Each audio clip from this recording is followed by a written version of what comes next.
Robert Cushman. Thank you, Council President. My name is Robert Cushman from Ward 1.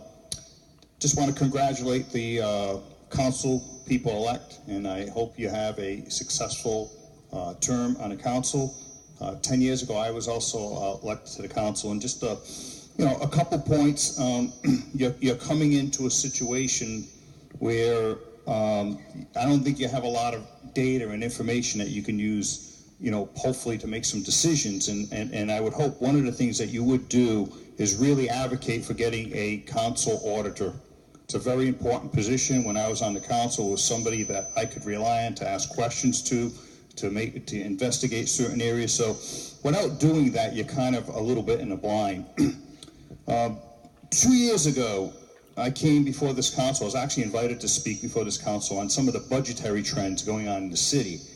And sadly, not much has taken place in the 2 years since then to address many of these issues. And, to a little bit to Mr. Cody's point, what's happening, in my opinion, is that this council the leadership has been a little bit hostile in terms of investigating matters, in terms of finding out what's been going on with the budget as to why, we're spending in certain areas. The council has, had open meetings violations against them. That needs to stop, and hopefully with this new influence of new blood on the council, it's going to be more of an open council where you're going to be willing to listen to people, listen to the taxpayers. And, standing here tonight, I want to offer my services to you. I have a database that I've tracked this budget for over a decade and a half.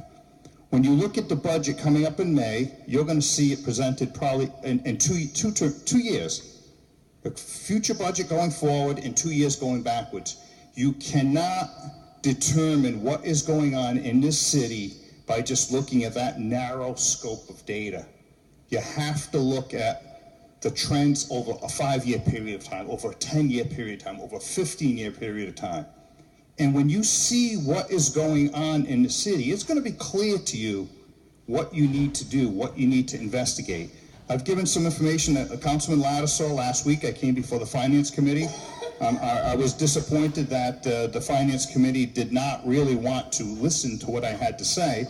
But I think by looking at this information, and I want to hopefully reach out to future Council President Solomon and offer my services, my analysis. I'm a business analyst by trade.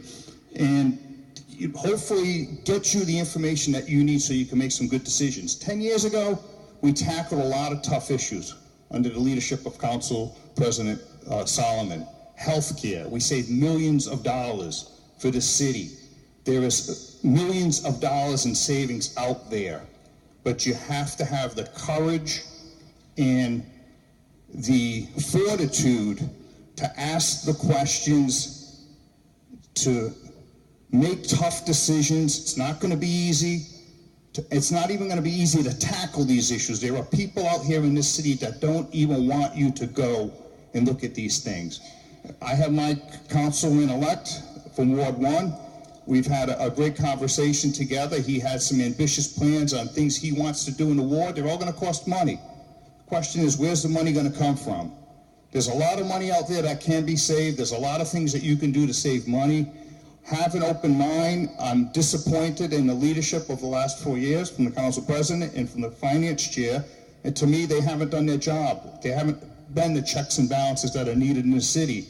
To Mr. Cody's point about the overtime, there's a lot more issues in this city where you need to really dig deep into it and find out really what's going on. And if you do that, you're going to be able to save money for the taxpayers. You might be able to put some more money into the educational system, into the city. There's a lot of issues, there's a lot of problems, but I think by having an open mind, listening to the taxpayers, listening to people, investigating, you will be successful. And I could see the next 2 years as being a very successful period of time under the leadership of Council President-elect Joe Solomon. Thank you.